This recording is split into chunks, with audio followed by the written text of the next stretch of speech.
தெய்வத்தால் ஆகாது எனினும் முயற்சிதன் மெய்வருத்த கூலி தரும் என்கிற வள்ளுவரின் வாக்கிற்கிணங்க போட்டித் தேர்வுகளுக்கு தயாராகி கொண்டிருக்கிற அத்தனை தோழர்களுக்கும் என்னுடைய முதற்கண் வணக்கத்தை தெரிவித்துக் கொள்கிறேன். இன்றைக்கு 9ஆம் வகுப்பு தமிழ் பாடத்தில் இருக்கக்கூடிய இயல் 1இல் இருக்கக்கூடிய திராவிட மொழி குடும்பத்தின் ஒரு சில விளக்கங்களை குறிப்பாக முதலாக படிக்க இப்பொழுது முயற்சி செய்கின்றவர்களுக்கு இது பெரிய உதவியாக இருக்கும் என்று நான் நம்புகிறேன். திராவிட மொழி குடும்பம் ஆரம்பத்தில் மொழிகளின் காட்சி சாலை அப்படின்னு தான் நம்ம ஆரம்பிக்கிறோம். இந்த மொழிகளின் காட்சி சாலை அப்படிங்கும் பொழுது இந்தியாவில் பேசப்படும் மொழிகளின் எண்ணிக்கை 1300க்கும் மேல் என்று தான் சொல்லியிருக்கிறார்கள். நீங்கள் இது ஒரு கேள்வியாக கூட கேட்கலாம். இந்தியாவில் பேசப்படும் மொழிகளின் எண்ணிக்கை 1300 1300க்கு மேலா இப்படியான வரிசைப்படுத்தணும் நினைக்கலாம். நம்ம ஆரம்பத்தில் படிக்கிற பொழுது இந்த மாதிரியான கேள்விகளை நம்ம எழுப்பி தான் படிப்போம். அப்புறம் 2-3 தேர்வுகளை நம்ம அட்டன் பண்ணதுக்கு பிறகு நமக்கு ஒரு ஐடியா கிடைக்கும். அதுக்கு முன்னாடி எல்லாத்தையுமே நீங்கள் கேள்விகளாக தான் பார்க்கணும். அந்த வகையில் இந்தியாவில் பேசப்படும் மொழிகளின் எண்ணிக்கை 1300க்கும் மேல் அப்படின்னு தான் சொல்லியிருக்காங்க. இந்த 1300க்கும் மேல் பேசப்படுகிற மொழிகளை 4 வகைகளாக பிரிச்சிருக்கிறாங்க. இந்தோ ஆசிய மொழிகள், ஆஸ்திரோ ஆசிய மொழிகள், திராவிட மொழிகள், 4வதா சீன திபெத்திய மொழிகள். இந்த 1300க்கும் மேற்பட்டு பேசுகிற இந்த மொழிகளை 4 மொழி குடும்பங்களாக பிரித்திருக்கிறார்கள். அதில் முதலாவதாக இந்தோ ஆசிய மொழிகள், 2 ஆஸ்திரோ ஆசிய மொழிகள், 3 திராவிட மொழிகள், 4 சீன திபெத்திய மொழிகள். இதற்கு கூட நான் ஒரு நடைமுறையில் ஒரு ஷார்ட்கட் மாதிரி முதலாக படிக்கிறவங்களுக்கு அது தேவைப்படும். இன்றைக்கும் இந்தோ ஆசிய மொழிகள் ஒரு ஷார்ட்கட் மாதிரி. இன்றைக்கும் தின்பதற்கு ஆம்லேட் அண்ட் சிக்கன் கிடைக்குமா? இது சும்மா நகைச்சுவையாக இருக்கலாம், ஆனால் நாம் மனதில் வைத்துக்கொள்ள வேண்டும் என்பதற்காக நடப்பு சொற்களை பயன்படுத்தியிருக்கிறேன். இன்றைக்கும் தின்பதற்கு ஆம்லேட் அண்ட் சிக்கன் கிடைக்குமா அப்படின்னா இன்றைக்கும் இந்தோ ஆசிய மொழிகள், தின்பதற்கு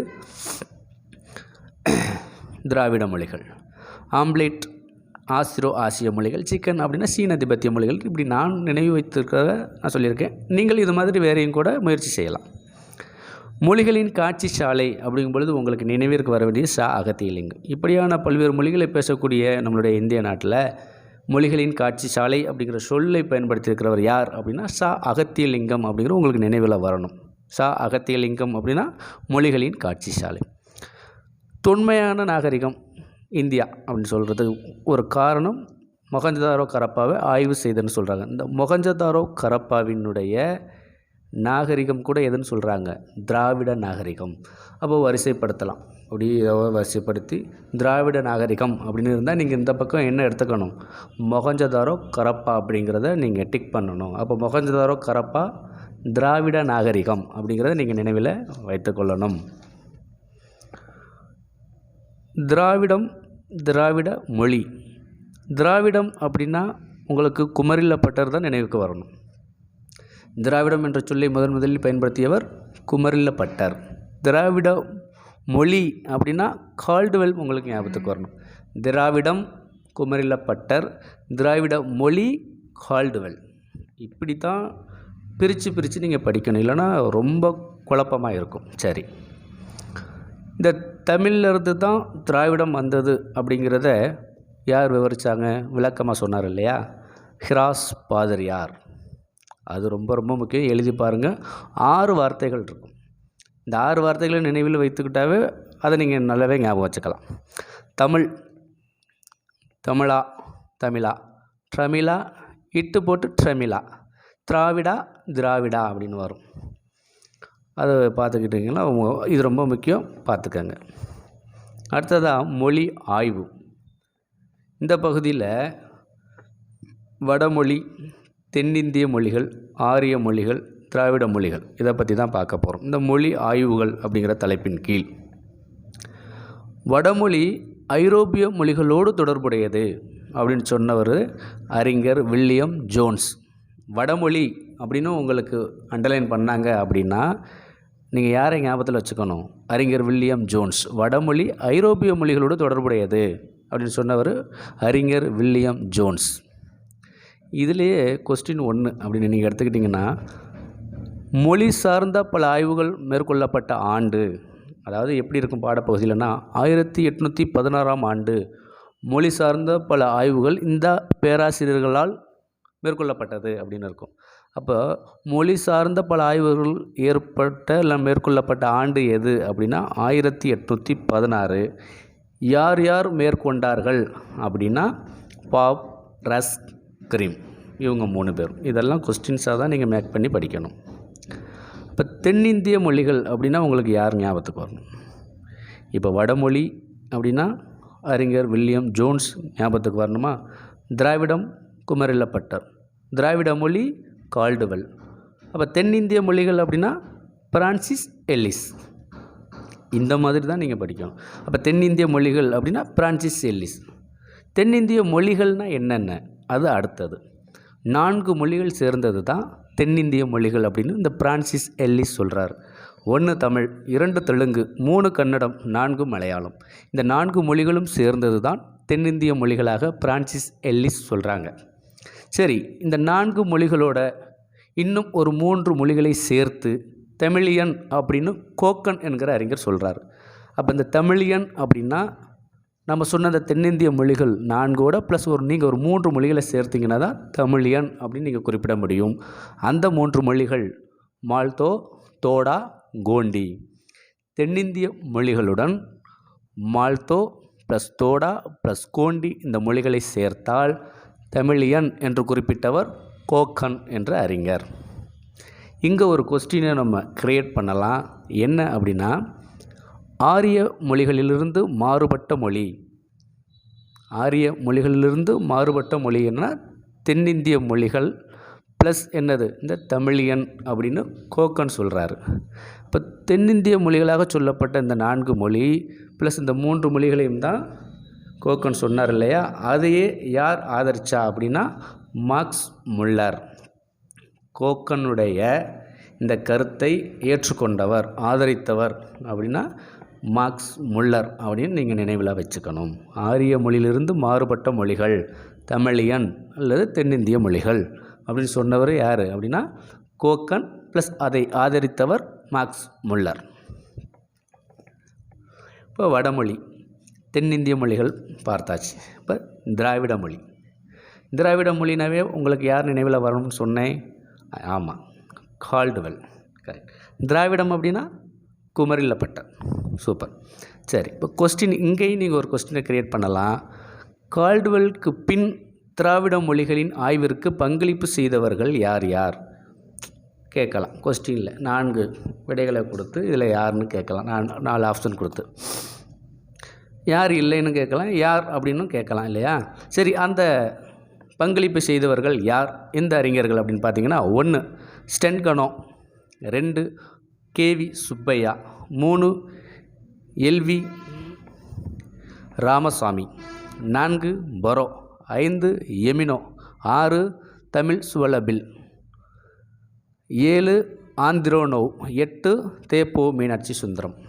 இந்த 8 அறிஞர்கள் தான் திராவிடம் பற்றிய மொழிகளுக்கான ஆய்வுகளை கால்டுவெல்லுக்கு பிறகு மேற்கொண்டவர்கள். அப்படின்னா 1 Sten Konow, 2 K V Subbaiah, 3 L V Ramasamy, 4 Burrow, 5 Emeneau, 6 Tamil Zvelebil, 7 Andronov, 8 தேப்போ மீனாட்சி சுந்தரம்.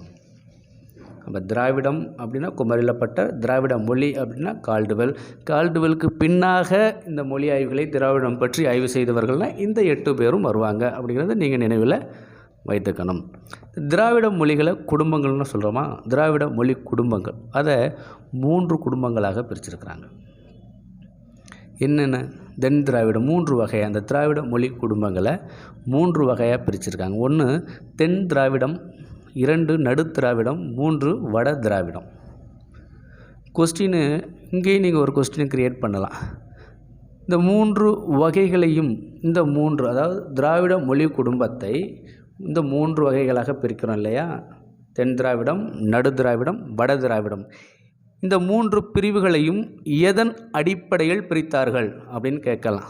மொழியா இல்லை வேறு எதுமா, நிலமா, மக்களான்னு கேட்கலாம். எதன் அடிப்படையில் பிரித்திருக்கிறார்கள்? ஒரே ஒரு வார்த்தை தாங்க இருக்குது, 2 எழுத்து தான். நில அடிப்படையில் அப்படின்னு இருக்கும். ரொம்ப முக்கியம் அது. அப்போ இந்த 3 வகைகளை தென் திராவிடம், நடு திராவிடம், வட திராவிடம் எதன் அடிப்படையில் பிரித்தார்கள் அப்படின்னா நிலத்தின் அடிப்படையில் பிரித்தார்கள் அப்படிங்கிறத நீங்கள் நினைவில் வச்சுக்கணும். 2 வார்த்தை தான் இருக்கும். திராவிட மொழி குடும்பம் மொழிகள் பரவிய நில அடிப்படையில் தென் திராவிட மொழிகள், நடு திராவிட மொழிகள், வட திராவிட மொழிகள் என 3ஆக வகைப்படுத்தப்பட்டுள்ளது. நில 2 வார்த்தை தான், நீங்கள் நல்லா நினைவு வச்சுக்கிறீங்க. எதன் அடிப்படையில் பிரித்தார்கள் அப்படின்னா நிலத்தின் அடிப்படையில் பிரித்தார்கள். இது ஒரு கொஸ்டினாக கூட கேட்கலாம். இந்த 3 பிரிவுகளையும் பற்றிய முழுவதுமான விவரங்களை உங்களுக்கு பக்க எண் 4ல் அட்டவணையாக கொடுத்துருக்குறாங்க.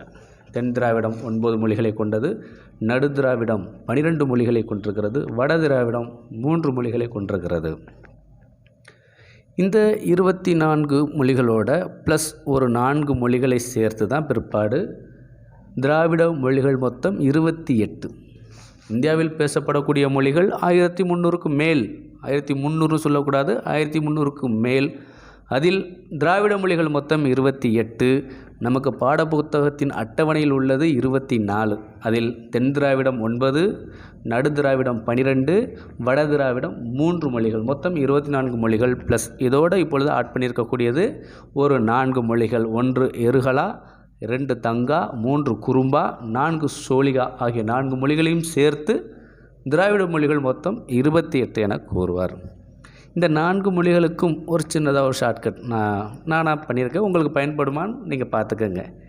என்னருமை தங்கச்சியே, குறும்பு செய்யாமல் சோழியாக பாருங்கள். என்னருமை தங்கச்சியே, குறும்பு செய்யாமல் சோழியாக பாருங்கள்.